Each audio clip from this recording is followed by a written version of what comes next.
começar. Bem, amados, graça e paz, nós vamos fazer hoje uma revisão daquilo que nós já vimos, do que foi ministrado até agora, sobre o nosso curso do Apocalipse, né? Versículo por versículo, certo? Então, esse curso surgiu no nosso coração, no meu coração e do pastor Vitor, de ministrarmos. Ele começou primeiro lá em Mato Grosso, ministrando na igreja, e agora nós estamos ministrando online para irmãos aqui do Recife e de outros estados também. Rio Branco, Rio de Janeiro. Nós começamos falando sobre a questão do método de interpretação.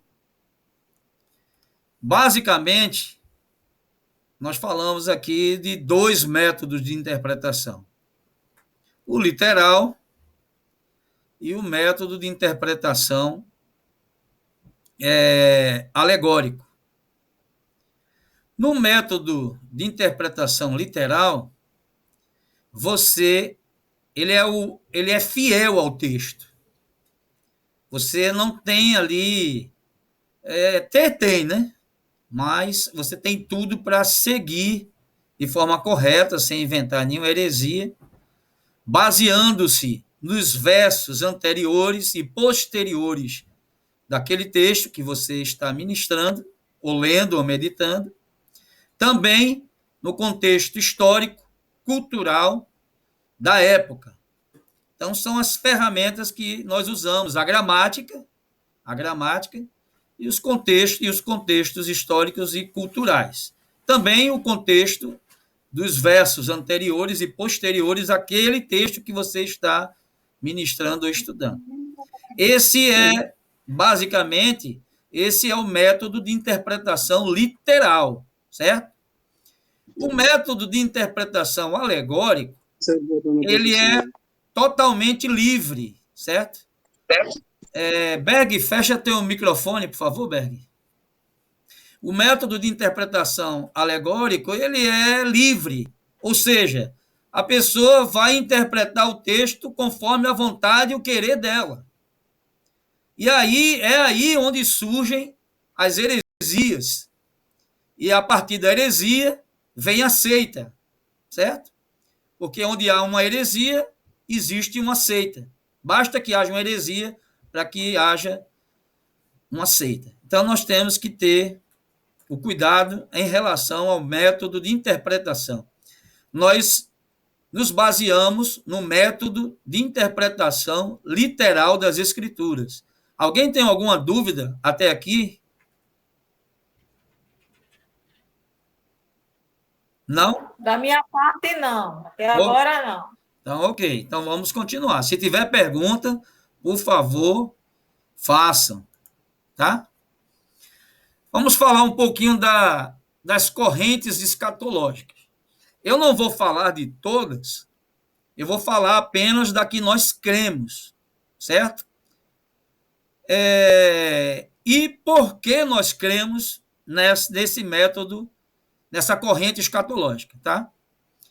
O pré-milenismo dispensacionalista, tribulacionista, ele ensina o arrebatamento secreto da igreja, a volta de Cristo em dois tempos, dois distintos povos de Deus, igreja e Israel, dois reinos, duas ou mais ressurreições, mais de um juízo e tribulação para Israel e parte para a igreja. Aí eu quero que vocês corrijam na apostila que estava faltando aqui no finalzinho, estava tribulação para Israel.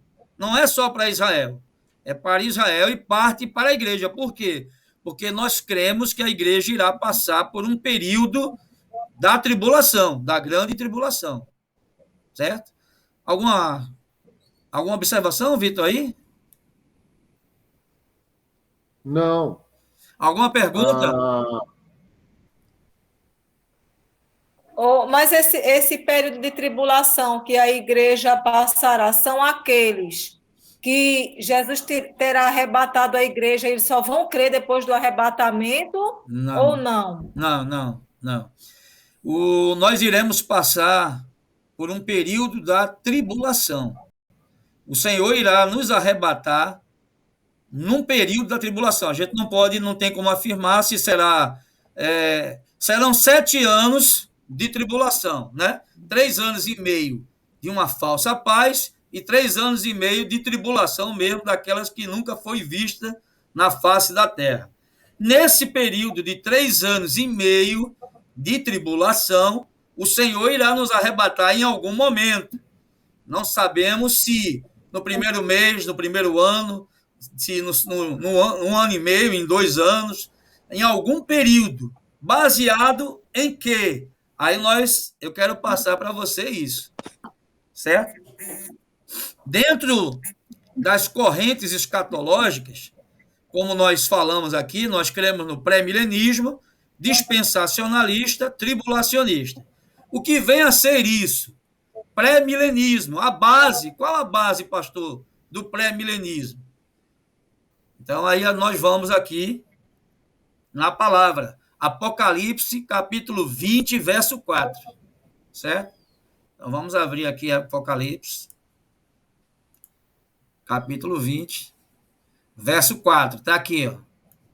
Então vi os tronos, e aos que se assentavam sobre ele foi dado o poder de julgar.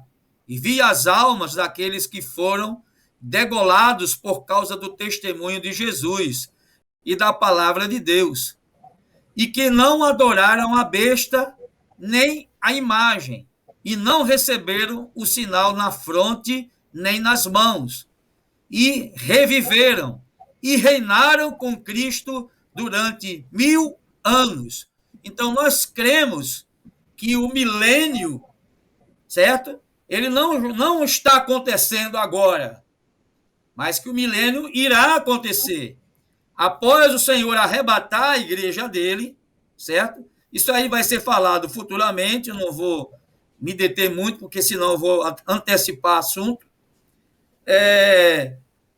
Haverá uma batalha, certo? A batalha do Armagedon, e, consequentemente, depois desse período da batalha, virá o milênio, onde o Senhor Jesus reinará juntamente com a igreja, certo? E irá julgar. Aí vai haver o grande trono branco e outras coisas mais. Mas aqui, esse texto é só para que você possa entender que o pré-milenismo ele ainda vai acontecer, ele não está acontecendo, ele vai acontecer. Ele é real, certo? Ele será aqui na Terra. Acontecerá aqui. Jesus reinará aqui. Como diz aqui em Apocalipse, capítulo 20, no verso 4. E reinaram com Cristo durante 1000 anos. Então, o Senhor vai reinar aqui, certo? Alguém tem alguma dúvida sobre essa parte do pré-milenismo?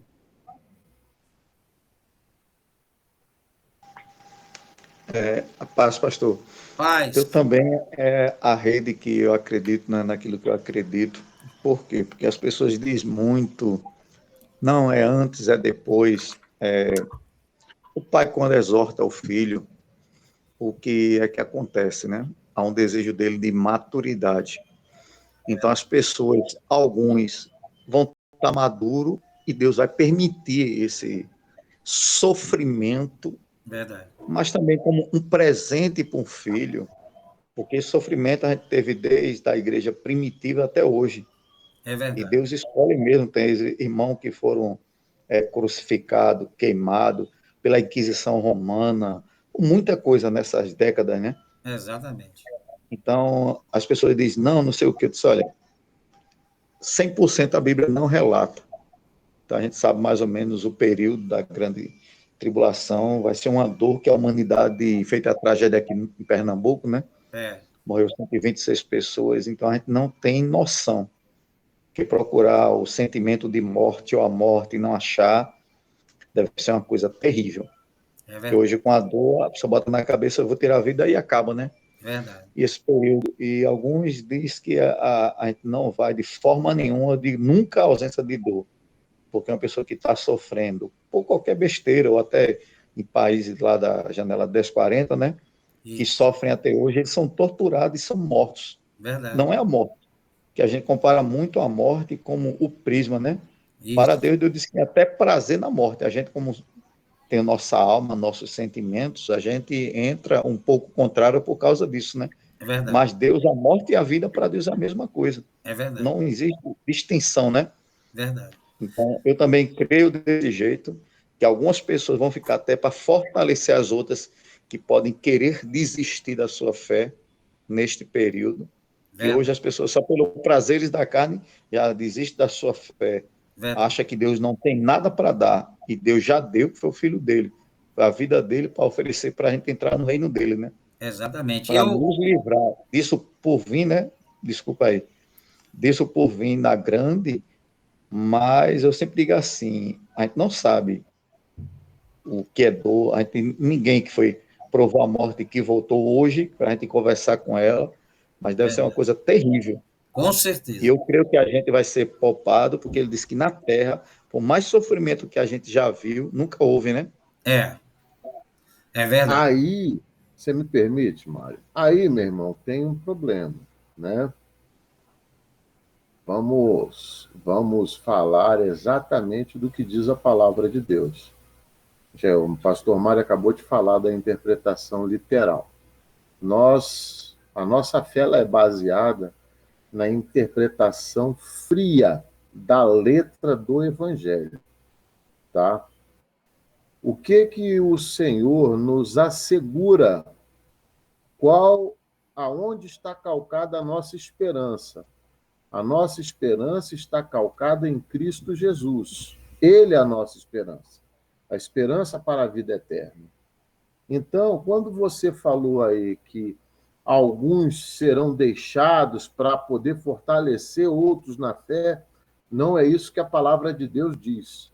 Os santos e remidos pelo Senhor Jesus Cristo serão arrebatados quando o arcanjo tocar a trombeta e o Senhor voltar para buscar a sua igreja, e esse encontro se dará nas nuvens, tá?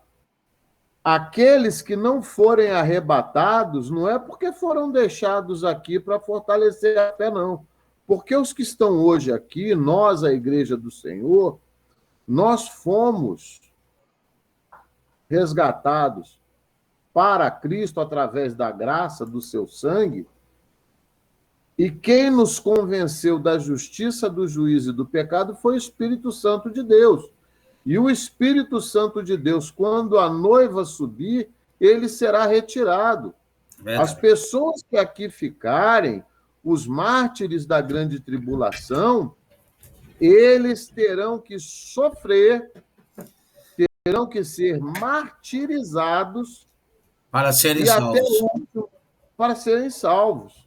Então, nós, a igreja do Senhor, os salvos, realmente salvos, nós encontraremos com Cristo nas nuvens. Aqueles que, porventura, hoje descansam no Senhor, serão ressuscitados. Tá? Amém. Obrigado Então, por ter melhorado, esclarecido melhor, pastor. Acho que eu botei a colocação errada. a Obrigado, palavra de Deus, ela nos coloca uma situação de que nós, salvos, na igreja do Senhor, tem a certeza e anseia pelo encontro com o seu noivo. O senhor colocou bem colocado. Tá? Obrigado. Eu só tô repondo essa parte, que é para não mas ficar é muito bom. É né? para aprender mesmo. Muito bom. Porque Amei. o pré-milenismo, o que ocorre? Se hoje o milênio de Cristo estivesse acontecendo como creem os amilenistas, né? Misericórdia. nós seríamos os mais tristes, as mais tristes criaturas da criação de Deus. Porque no reinado milenar de Cristo não haverá assassinato, não haverá roubo, não haverá sofrimento, porque o Senhor reinará. E Satanás estará preso, né? Estará preso por 1000 anos. Nós vamos ver isso aí. Ele será aprisionado. Era só isso, pastor Mário. Mas vamos lá, amados. Então, pré-milenismo, nós falamos. Dispensacionalista. Vamos ver aqui, Efésios 1:10 e 3:9. Tá bom? Então, vamos lá. Efésios, capítulo 1:10, né, Vitor? E 3:9. 1:10 e 3:9. Aí diz aqui, ó, Efésios 1:10. Para a dispensação da plenitude dos tempos, de fazer convergir em Cristo todas as coisas, tanto as que estão nos céus, como as que estão na terra. E o 3, capítulo 3, verso 9, que diz assim, ó, e demonstrar a todos qual seja a dispensação do mistério que desde os séculos esteve oculto em Deus, que tudo criou, certo? Então, são as bases, né, da nossa corrente escatológica, pré-milenista, dispensacionalista e tribulacionista. Por que que nós cremos que iremos passar por um período dessa tribulação? Vou falar agora. Marcos 13:20. Vamos ler agora.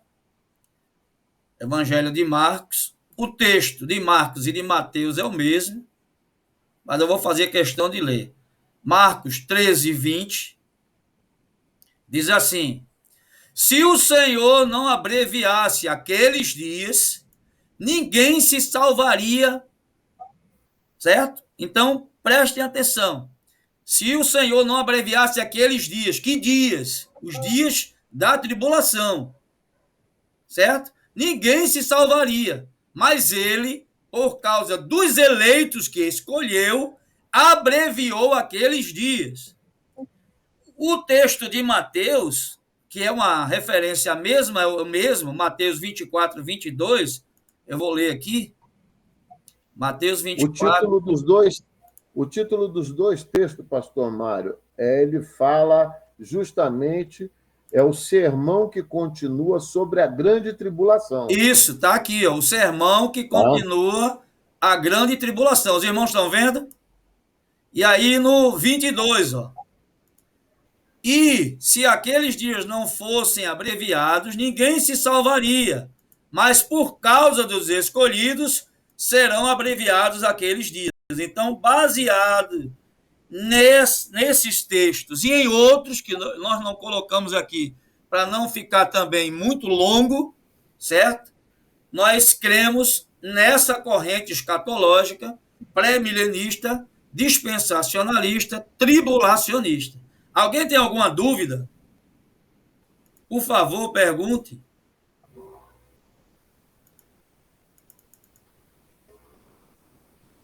Alguém tem alguma dúvida? Não, está bem explicado. Está bem explicado? Então, tá sim. ok. Então, vamos continuar. Se tiverem dúvida, é só perguntar, tá?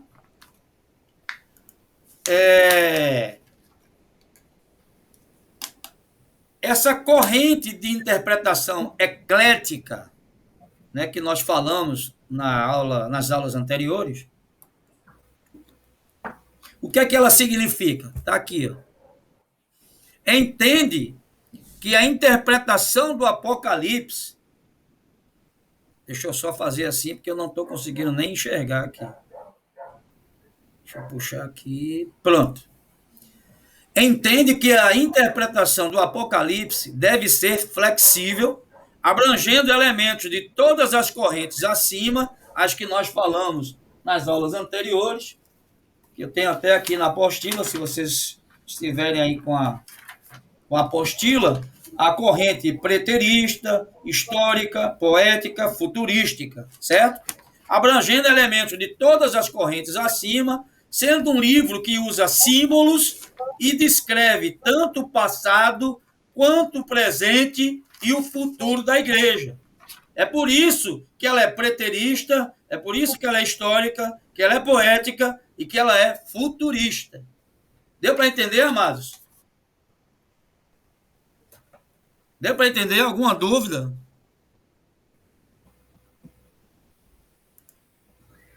Nenhuma dúvida?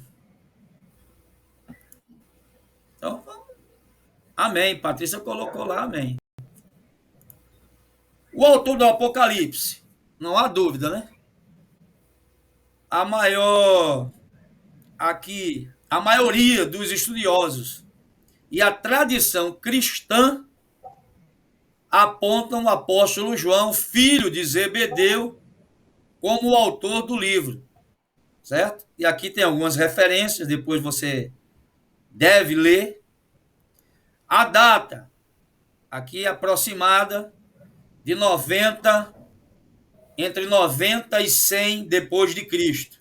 Uma data possível, 96 depois de Cristo, certo? Mas está aí entre 90 e 100 depois de Cristo. Vamos continuar. O capítulo 1, versículo 1, revelação. Revelação vem do grego apocalipse, tirar o véu, certo?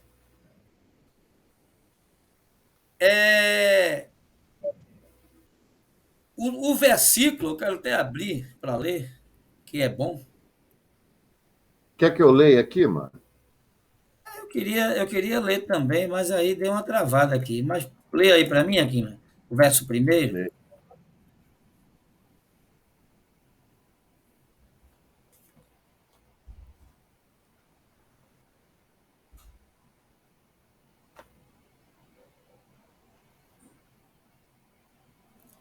E aí tu segura aí, porque tu vai lendo os versos Pode deixar. subsequentes.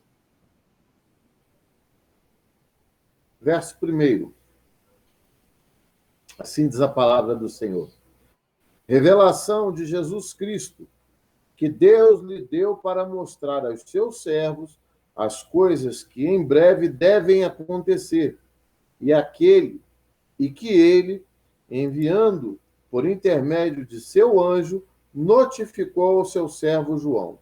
Pronto, então a gente vai debater agora cada frase desse versículo. A primeira frase, revelação.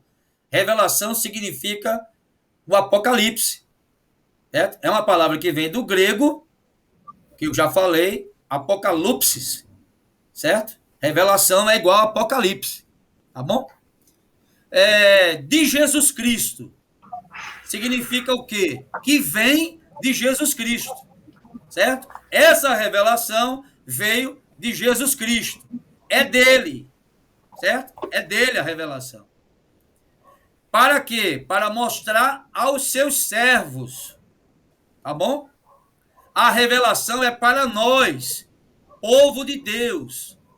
Então, revelação do Senhor Jesus, certo? Para nós, o povo de Deus. Isso aqui é importante que todos fiquem fixados na sua mente, que essa revelação é para nós.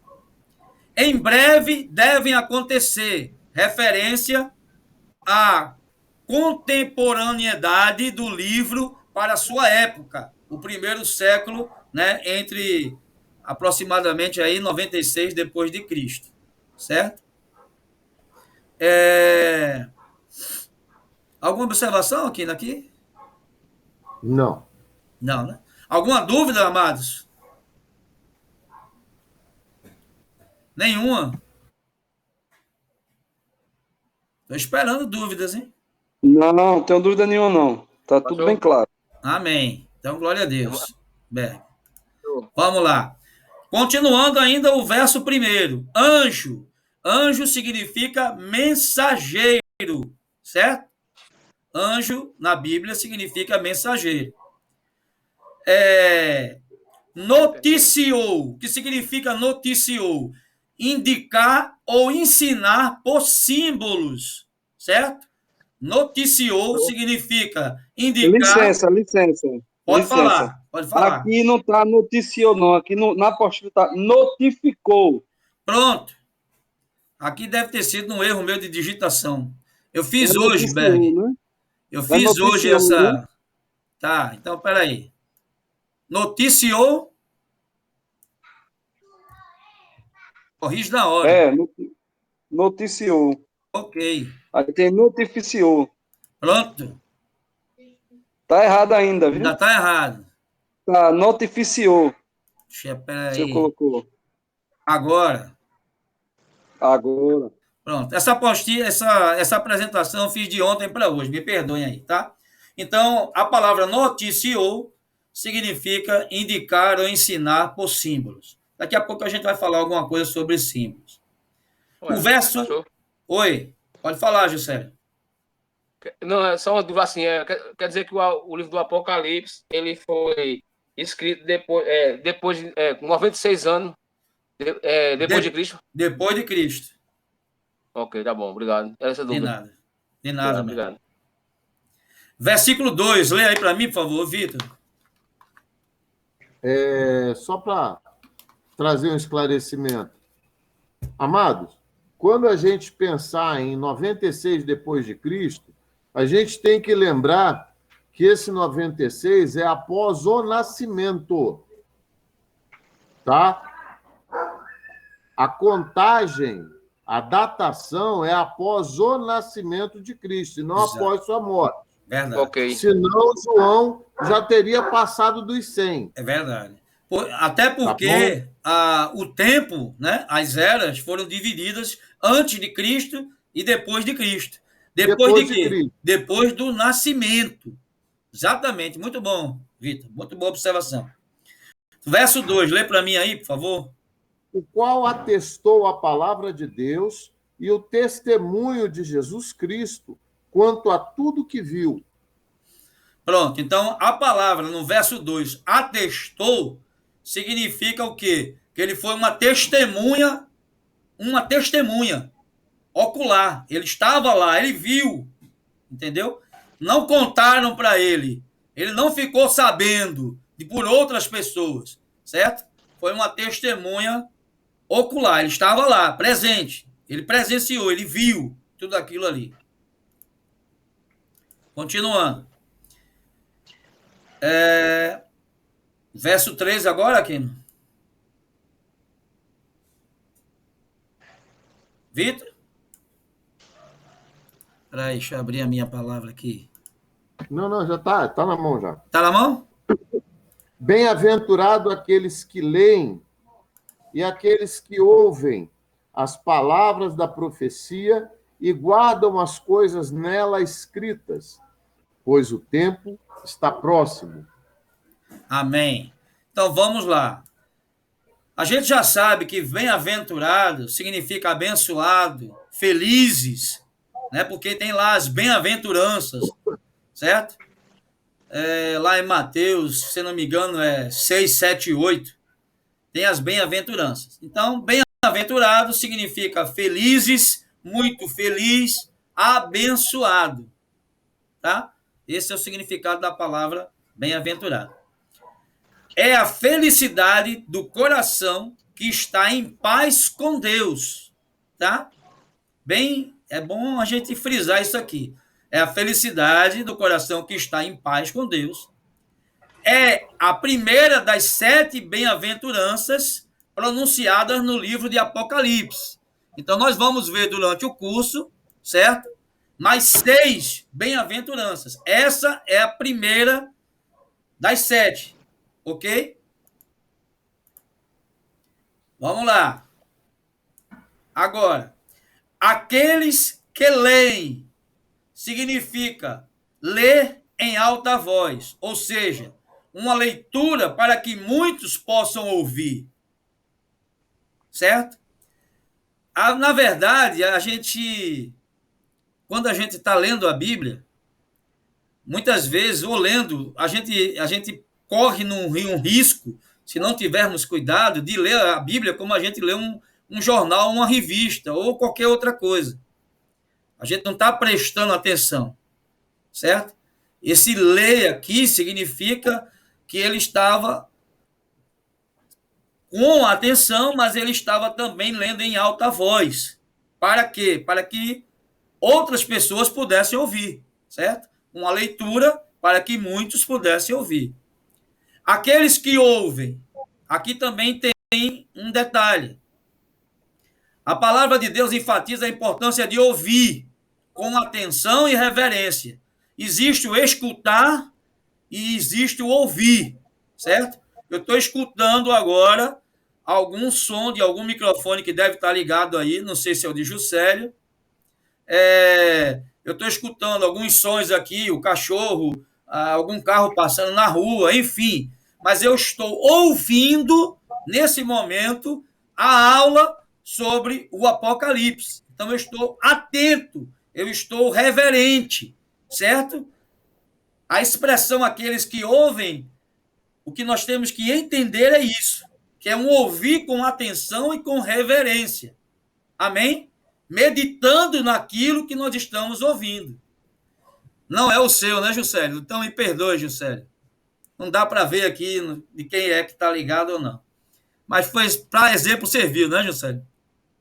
Alguma dúvida, amados? Alguma dúvida? Alguém tem dúvida? Sem dúvida. Ok, Juscelio, obrigado. Você é uma bênção, Juscelio. Ninguém tem dúvida? Então vamos lá. Vou caminhando. Aqueles que guardam. Tranquilo, né, Patrícia? Tá, daqui a pouco você vai fazer um comentário aqui que eu vou perguntar a você. Vou pedir sua ajuda, né? Assim como o pastor Adelso, né, Vitor? A gente tem que usar os meios que a gente tem aqui, né? Então, aqueles que guardam. Tá o Berg aí também, o Berg sabe tudo. Berg. Fez um curso conosco aí de teologia básica. Amém, Janaína, amém. Então vamos lá. Aqueles que guardam. Guardar. Patrícia botou um bonequinho aqui. Guardar fala de quê?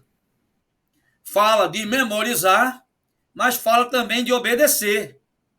De ser leal aos ensinos do livro.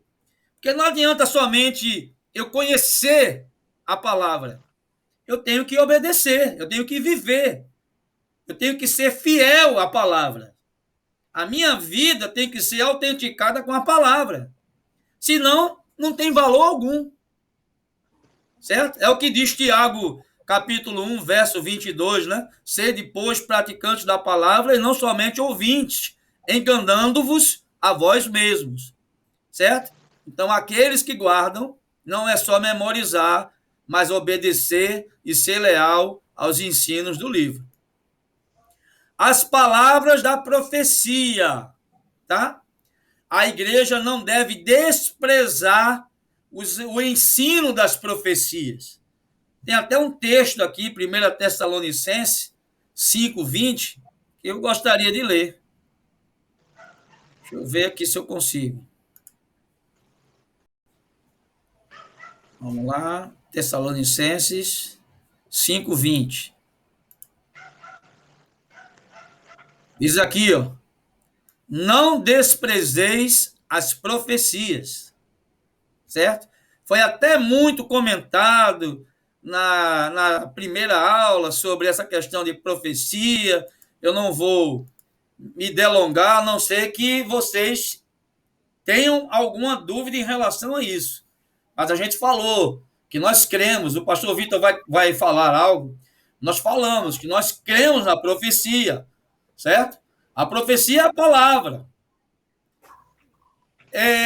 Porém, existem sim pessoas que dão palavras de Deus pode usar alguém para dar uma palavra de sabedoria, de revelação, enfim, pode. Agora, nós temos que ter muito cuidado nos dias de hoje, porque tem muita profetada. Nós somos, eu, pastor Vitor, nós somos pentecostais. Assim como o pastor Adelso também, A igreja nossa é pentecostal, porém a gente tem que ter muito cuidado para que nesse momento, né, de euforia ali, a pessoa, por algum, sei lá, vontade própria, desejo, querer ser melhor, para aparecer melhor do que o outro, e começar a dar palavra para cá, palavra para lá, dizendo que é Deus que está mandando, está fazendo. Eu até contei um exemplo meu na aula passada, e na verdade não é Deus que está mandando nada, é Ele que está falando. Pode falar, Vitor. Amados, deixar claro aqui, né, que quando você vai lá para o texto de 1 Tessalonicenses, capítulo 5, verso 20, ele está falando exclusivamente do rolo dos profetas. Profetas menores e profetas maiores, tá? A igreja, de uma maneira geral, muito pouco se fala de alguns profetas. Muito pouco se prega em cima dos textos de alguns profetas. Então, quando a gente vê essa referência às profecias, ele está falando dos profetas maiores, profetas menores, tá? Porque naquela época, quando se visitava uma sinagoga, ou quando já da igreja primitiva, quando se tratava de falar da lei, do cânon, tá? Do Torá, no Torá não existiam profetas fora aqueles canônicos, profetas maiores e profetas menores, tá? A gente pode até aqui querer fazer um malabarismo, mas a palavra não permite esse malabarismo. Aqui está se falando única e exclusivamente dos profetas que fazem parte do Torá, que é o cânon judeu, tá? Amém. Alguma dúvida aí, amados? Dúvidas? Vamos em frente. Verso 4. Tudo certo. Muito bom, Janaína. Hoje só tem profetas para entregar, é verdade. Verdade, Patrícia. Pode falar, Patrícia. Fala aí. Pode falar. Você é bem-vinda. Todos são bem-vindos. Não, pastor, eu estava falando, eu tenho conversado sobre isso e falei isso até na ministração terça-feira, né? Que hoje é tanto profeta, hoje todo mundo é profeta, né? Mas é só para dizer, receba, Deus manda dizer, Deus revelou, Deus mostrou. Agora, na época que eu andava, né, pelas Assembleias de Deus no ciclo da oração, o que eu escutava era o Senhor dizer, conserta o altar, junta os pés, né? Porque eu quero trabalhar na tua vida, que isso é a maior bênção, né? É verdade. Quando a palavra diz crer, né, na palavra e crer também nos profetas, eu digo que os profetas que o Senhor usou na palavra, que ele chamou como profeta, porque a maior profecia que a gente tem é a Bíblia, e quem conhece a Bíblia não precisa de ninguém estar dizendo nada. Às vezes eu digo assim, Senhor, se eu oro e eu busco, então aquilo que o Senhor quer revelar para mim, o Senhor revela, não vai precisar usar ninguém para me deixar em dúvida. É verdade. E eu costumo alertar também as pessoas de quando Deus vem tratar algo conosco e ele chega a usar alguém, é que ele já tratou, já falou conosco. No fundo, a gente sabe, mas não está dando ouvido. É verdade. Aí ele levanta alguém para confirmar aquilo que já está em nosso coração, que ele já tratou, que ele já colocou. Glória né? a Deus. Porque Amém. eu sei que Deus usa pessoas para algo específico até na nossa vida. Mas, quando ele usa assim, pela minha experiência, ele já tratou, aquilo já queima no meu coração, aquilo que eu estou ouvindo, de uma certa forma o Senhor já falou para mim, então Amém. ele só está confirmando. É uma confirmação, muito bom. Vitor, vamos colocá-la para dar aula, né, Vitor? Tchau, Já falei, rapaz, a gente já tem que escolher já os nossos futuros colaboradores do Instituto Bíblico Atos, para nós não exatamente. sermos sobrecarregados. Exatamente. Vamos lá. Verso 4, certo? Do capítulo 1. João, as 7 igrejas que estão na Ásia. Graça, voz e paz da parte daquele que é, e que era, e que há de vir, e dos 7 espíritos que estão diante do trono, do seu trono. Então vamos lá. Voltar aqui a nossa. Certo? Vamos voltar aqui. 7 igrejas. Certo? O número 7 simboliza na Bíblia perfeição e plenitude, certo? Assim, essas 7 igrejas representam também todas as igrejas em todas as épocas. Uma observação que nós fizemos aqui é uma diferença, né, entre símbolo e numerologia e misticismo. Nós falamos nas aulas passadas, tá? Nós não cremos em numerologia, nem cremos em misticismo. Agora, alguns números na Bíblia, eles têm um significado, certo? Eles têm um símbolo. E o número 7, ele simboliza perfeição e plenitude. Ok? As 7 igrejas representam as igrejas, todas as igrejas, em todas as épocas. Certo? Tanto aquelas que nós vamos ver aqui, que existiram realmente, mais na frente aqui, daqui a pouco a gente vai ver, quanto as dos nossos dias também. Vamos lá. Já falei aqui, mas vou ler, né? Não confundir simbolismo com numerologia. A numerologia atribui poderes místicos aos números, enquanto a Bíblia utiliza certos números apenas como símbolos de uma verdade maior, não atribuindo a eles qualquer poder místico. Por exemplo, certo?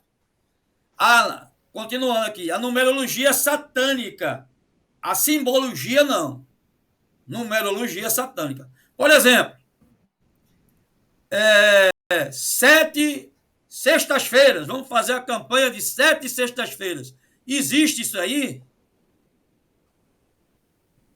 Isso aí é um símbolo? Isso aí é um símbolo? Ou é uma numerologia satânica? Há um misticismo por trás disso? Quem pode me ajudar?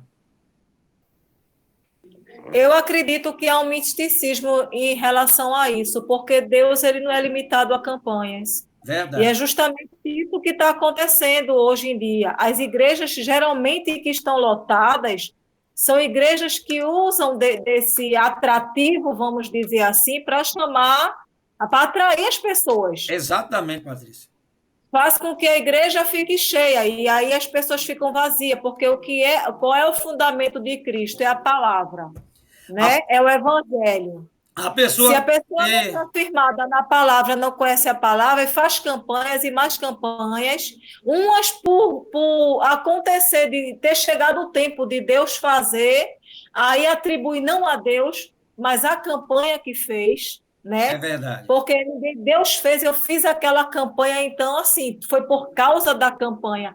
E isso não existe, Deus não é limitado, não tem nada a ver com o evangelho dele. A gente sabe que Deus honra a fé de cada uma, mas o evangelho não é baseado em quantidades de orações, nem quantidades de jejuns, nem quantidades de campanhas que são feitas nas igrejas, que é mais usado para realmente encher a casa. Olha aí, Patrícia, batendo palma para você aí, ó. Todo mundo batendo palma. Padrão. As pessoas acreditam mais no número 7. Olha aí, Janaína. Uhul! Arrasou, Pati. As pessoas acreditam mais no número, certo? No número. 1, 2, 3, 4, 5, 6, 7, do que na própria palavra que é ministrada naqueles dias, meu irmão. Fala aí, Vitor. Amados, olha só. Eu vou fazer uma colocação aqui para vocês compreenderem. A campanha ela é bíblica? Quem me responde aí? Campanha é bíblica? Não. É bíblica, sim. A campanha? Campanha é Agora bíblica. abre meu entendimento. Bom, muito Campanha bom. bíblica. Abra o entendimento. Eu vou explicar para vocês, tá? O que acontece? Nós precisamos compreender que Deus não nos deixa confusos. Deus não nos deixa confusos. Deus traz para nós modelos de como as coisas dele são feitas, justamente para nós não sermos, conforme está escrito lá em Efésios, sermos jogados por vento de doutrina de um lado para o outro, para que nós amadurecemos na fé. Quando Josafá recebeu a notícia de que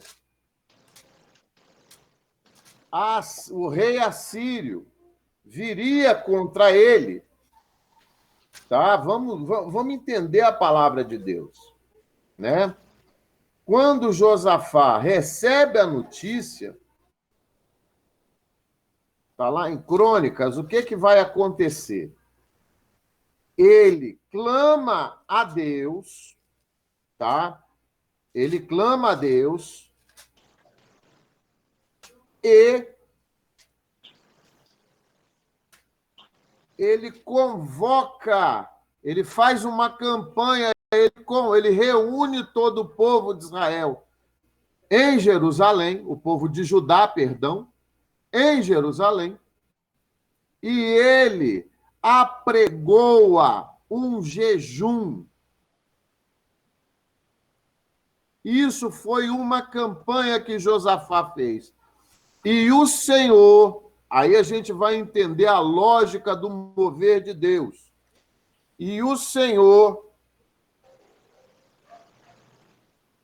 ele diz ao povo que estava, né? Ele diz ao povo que estava congregado o seguinte: pôs-se Judá em pé na congregação de Judá e de Jerusalém, e na casa do Senhor diante do pátio novo. E segue. Deus não permitiu que durante a tomada de Canaã pelo povo de Israel fosse contra os do Monte Seir, fosse contra outros povos. E esses povos se levantaram contra Israel, contra Judá. Então, no momento em que Josafá soube dessa guerra que se avizinhava, o que ele faz? Ele busca a Deus e apregoa um jejum em toda a nação. Ele faz uma campanha. Tá? Então, vamos entender essa campanha. Essa campanha era uma campanha financeira? Não. 7 dias de 7 semanas de prosperidade. Essa era uma campanha pessoal? Não. Essa era uma campanha sobre uma guerra que fatalmente destruiria o povo do Senhor. Uma campanha de jejum e oração, né? E Deus... Agora deu para entender, né, Patrícia? Aí vem lá no versículo 14... Então, eu não tinha entendido essa questão de Josué como campanha. Eu entendi. Não. Josafá. Josafá. Deixa o pastor concordar de Josafá, deixa ele concluir. Então, olha só, no versículo 14, porque Deus responde, minha irmã, olha só. Então veio o Espírito Santo do Senhor no meio da congregação sobre Jaziel, filho de Zacarias, filho de Benaia, filha de Jeiel, filho de Matanias, quem ele era? Levita, dos filhos de Asaf. Deus falou com qualquer um? Não. Deus usou um sacerdote.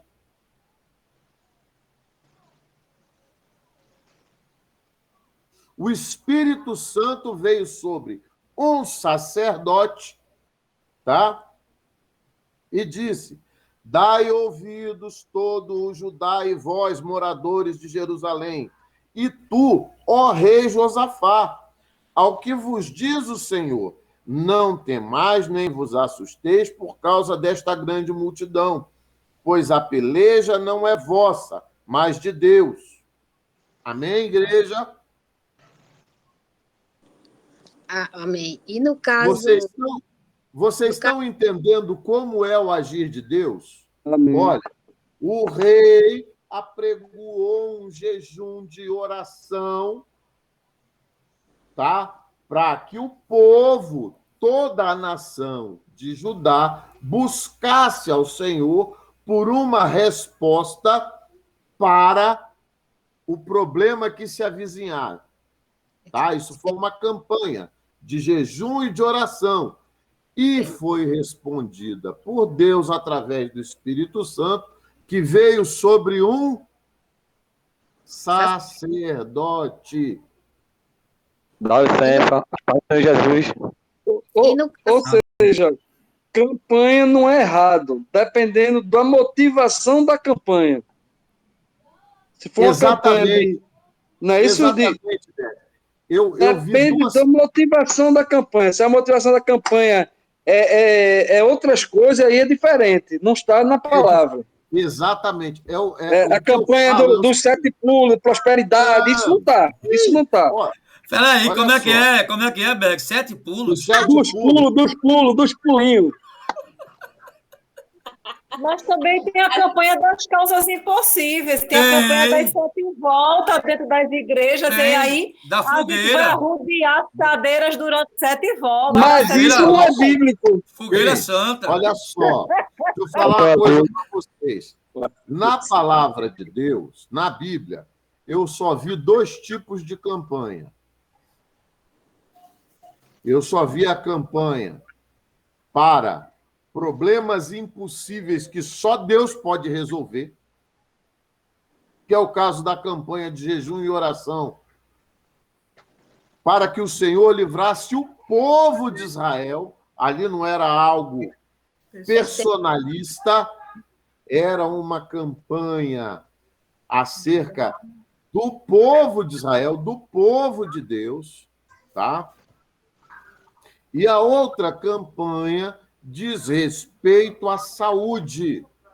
Lembremos do rei Ezequias, quando o Senhor manda o profeta o profeta Isaías, avisar o rei para ele preparar a sua casa, porque ele iria guardá-lo. O que Isaías faz? O que o rei Ezequias faz? Ele se vira para a parede, chora aos pés do Senhor e coloca a sua vida diante do Senhor. Deus se compadece de Ezequias e manda que o profeta Isaías retorne e lhe diga que o Senhor aumentaria mais 15 anos da vida dele. Então, amados, campanha por saúde. Pode? Pode. Campanha de jejum e oração por causa de um problema que diz respeito à congregação? Pode? Pode. Campanha financeira tem na palavra de Deus? Não. Então não é de Deus. Faz um pix, amor. Podem falar, podem falar. No caso de Esther também, né? Esther foi bom, a campanha, né? Foi, ela proclamou, não foi? Um jejum de 3 dias em prol do povo. Quem mais quer falar? Pode falar. Quanto é que é? Eu, na verdade, nunca tinha entendido esse momento do rei Ezequias, nem das estratégias que o Senhor deu ao rei Josafá como campanha. Eu entendia sempre essas passagens como Deus deu estratégia ao rei Josafá, né? Como também deu a Josué para as 7 voltas Ah, sobre o muro de Jericó. Aí sim, Né? a Josué foi estratégia. Foi uma estratégia. Josafá não. Eu estava até lendo hoje na minha leitura bíblica essa passagem de Josué e Josué Jericó. foi uma estratégia. No caso do rei Josafá, que ele dá toda como é que se diz, meu Deus?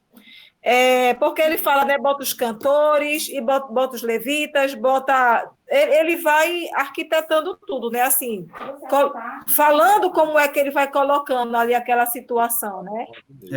Exatamente. Posicionando cada um no seu. É uma estratégia, né? É uma estratégia. Não, também, né? mas essa aí, Eu não essa aí entendia como campanha. não, essa aí é diferente. Por quê? Porque Josué não apregoou nenhum jejum, não fez oração. A de Josué, foi Deus quem determinou como Josué iria agir. É diferente. Ah, Tá? Deixa eu tirar uma dúvida aqui. No caso, aqui das 7. Tem igreja, né? Tem igreja por aí que manda dar 7 voltas. Isso aí não é bíblico. Marchando ainda. Marchando as 7 voltas, a muralha da sua vida cair. Beleza, ele vai derrubar o quê? As paredes do templo, da igreja? Acho que é o pé. Bem, amados, Eu vamos. acho que é quebrar o chão. Deixa eu terminar a revisão, porque o Vitor vai dar continuidade à segunda aula, tá bom?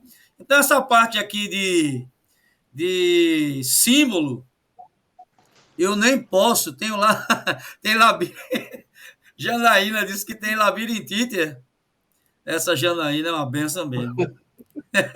Ela nem pode dar a volta. Foi bom saber. Na igreja eu vou chegar lá e rodar a turma várias vezes lá.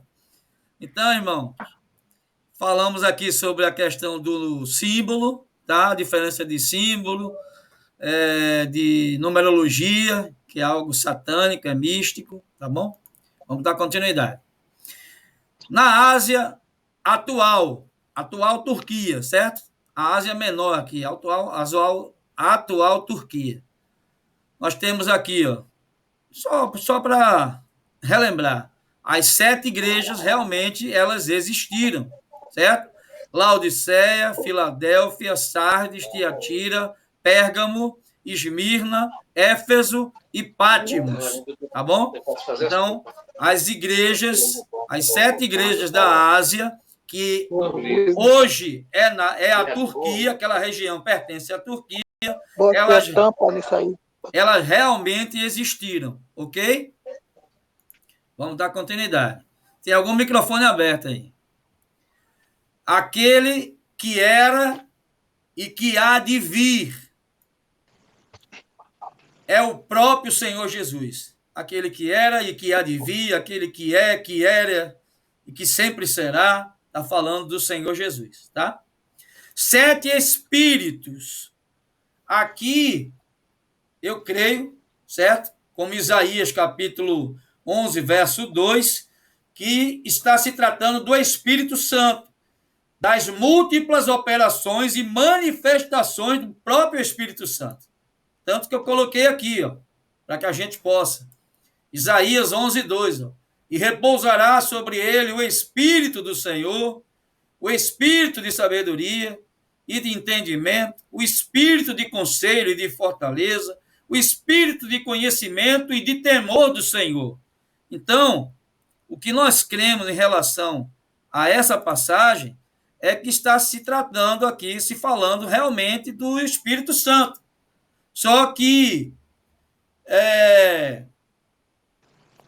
deixa eu ver aqui, meu Deus, é anterior a essa. Aqui. Pronto, deixa eu voltar aqui. Só que estamos falando... Oh, meu Deus. Cadê? Eu passei demais agora, não foi? Deixa eu ver onde é que eu estava. Volta, please. Aqui. Então, nós cremos que essa passagem está falando do Espírito Santo, em suas múltiplas operações e manifestações, que está lá em Isaías 11:2, que eu li aqui para vocês, que é o Espírito do Senhor, e de sabedoria, de entendimento, o Espírito de conselho, Espírito de fortaleza, o Espírito de conhecimento e de temor do Senhor. Certo? São manifestações. O Espírito do Senhor, o Espírito de sabedoria. Quem é que nos dá sabedoria? O Espírito Santo. Quem nos dá entendimento, discernimento? O Espírito Santo. Quem é o nosso conselheiro? O Espírito Santo. Quem é que nos fortalece? O Espírito Santo. Quem é que nos dá conhecimento? O Espírito Santo. Quem é que nos dá o temor do Senhor? É o Espírito Santo. Então, cremos que aqui é uma referência ao Espírito Santo. A fiel testemunha, certo? No verso 5, eu não li o verso 5, está aberto aí, Vitor? Então eu abro aqui. Tá, sim.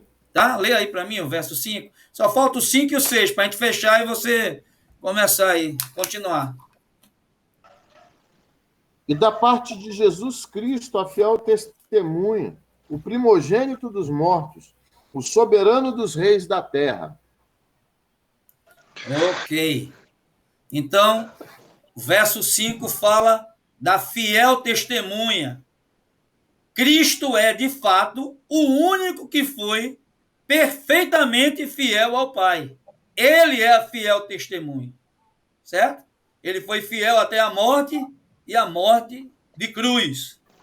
O primogênito dos mortos, porque ele foi o primeiro a ser ressuscitado, a receber um corpo glorificado, um corpo celestial, certo? Um corpo que um dia nós receberemos, certo? Um corpo semelhante. Quando o Senhor vier nos arrebatar, aqueles que estão mortos serão ressuscitados, receberão um corpo glorificado. Os que estarão vivos serão arrebatados e receberão também um corpo glorificado, um corpo espiritual, um corpo celestial. Alguém tem alguma dúvida aqui do verso 5? Alguma dúvida? Vamos lá. O soberano dos reis da terra. Quem é o soberano dos reis da terra? Quem é o Senhor dos senhores e o Rei dos reis? Jesus Cristo. Não tem outro.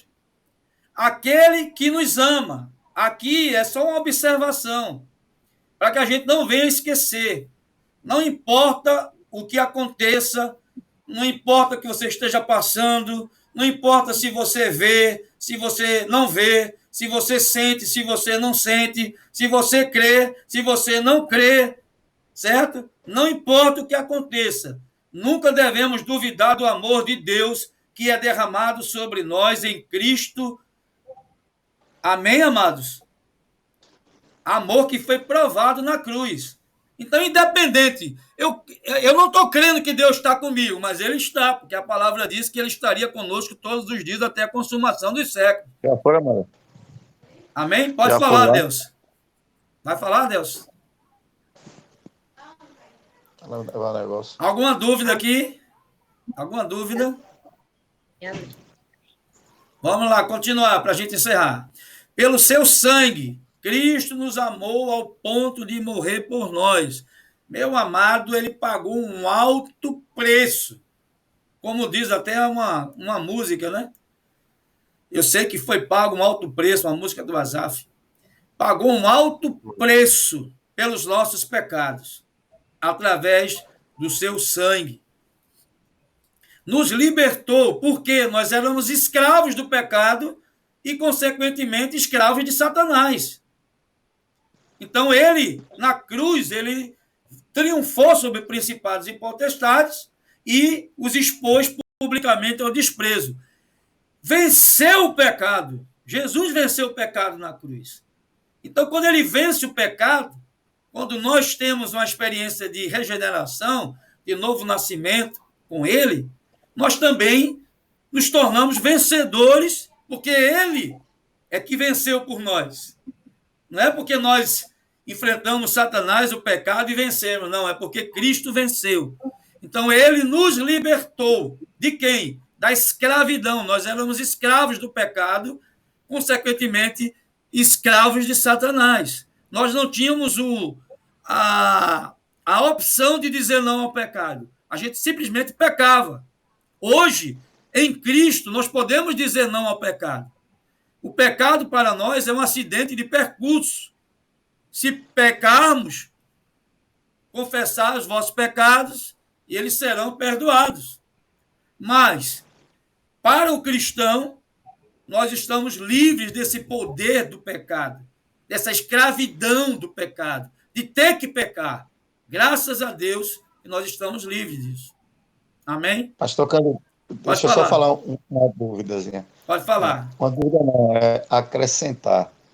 É isso que não ficou bem claro, o que o pastor Vitor falou, né? Mas porque o nome não foi campanha. E é isso que Patrícia inculcou do assunto anterior, né? Sim. O nome usado não foi campanha, foi estratégia ou direção. Certo. Por isso também, se a gente agrega o nome campanha, realmente até a gente está forçando o texto. Entendi. Que não foi dado como campanha, foi direção, né? Então, para aquele momento, ele foi uma direção à pessoa responsável em quem Deus queria usar para algo distinto. A palavra campanha não está escrito, né? Olha só, apesar de campanha não estar como escrito, nós fazemos, né? Se abstrai da palavra naquele texto que a partir do momento que o rei Josafá ele apregoa, ele determina que o povo se congregue, ele está chamando o povo, é um chamamento do rei para o povo estar orando e jejuando por aquela causa específica. Todas as características aí são as características de uma campanha, aonde o pastor Vitor, me desculpe aí, mas o nome, vamos dizer que hoje nós também, até eu uso, entendeu? Vamos usar a santificação, vamos ter um período de jejum pela nossa nação, por tudo que nós usamos. Acho que o escandaliza, porque às vezes o irmão também não quer informar o que ele está achando, o que ele está sentindo, é o nome em si, campanha, entendeu?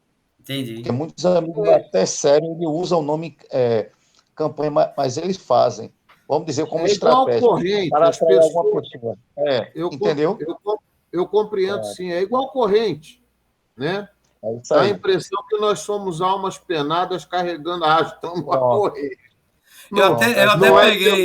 Eu até peguei o significado aqui, ó, pregoar, verbo transitivo direto, divulgar por pregão, anunciar em voz alta, tornar de conhecimento público, publicar, divulgar.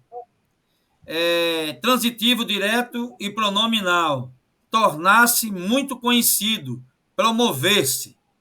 Significado de apregoar. Mas ficou aí, ficou entendido aí, né? É como a questão do profeta Isaías, quando ele fala acerca do servo do Senhor, de apregoar o ano aceitável ao Senhor, divulgar o ano aceitável ao Senhor. Ele está divulgando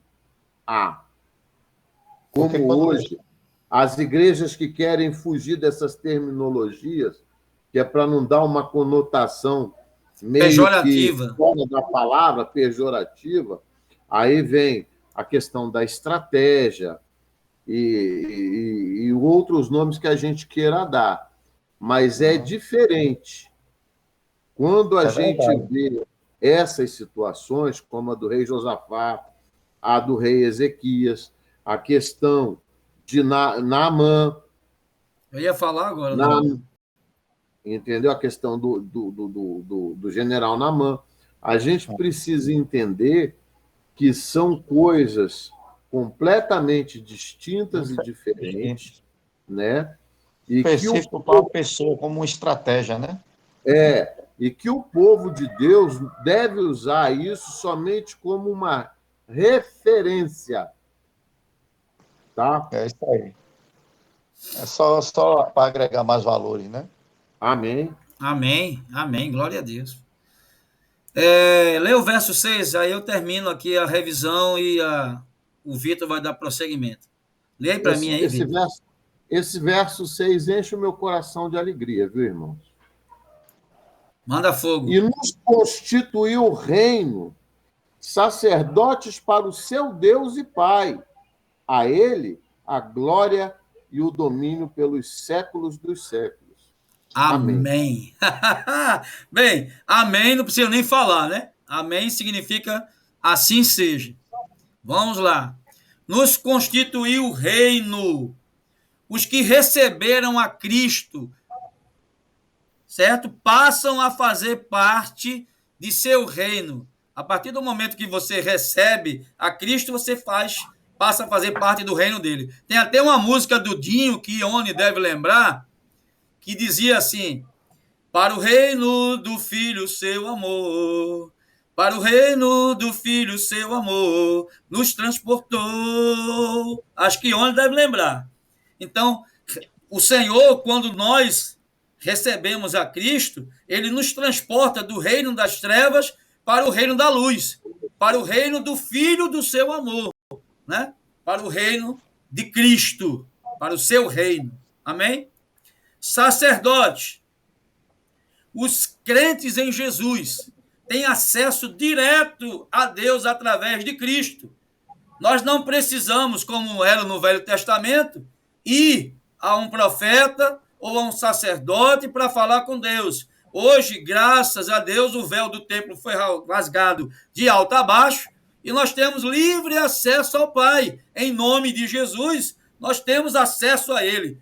Nós falamos com Ele, certo? Então, todos aqueles que são crentes em Jesus, cristãos, têm acesso direto a Deus através de Cristo. Aleluia!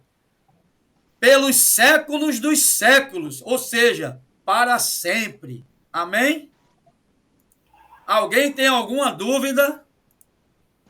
Essa é a hora. Alguma dúvida do que foi ministrado? Eu vou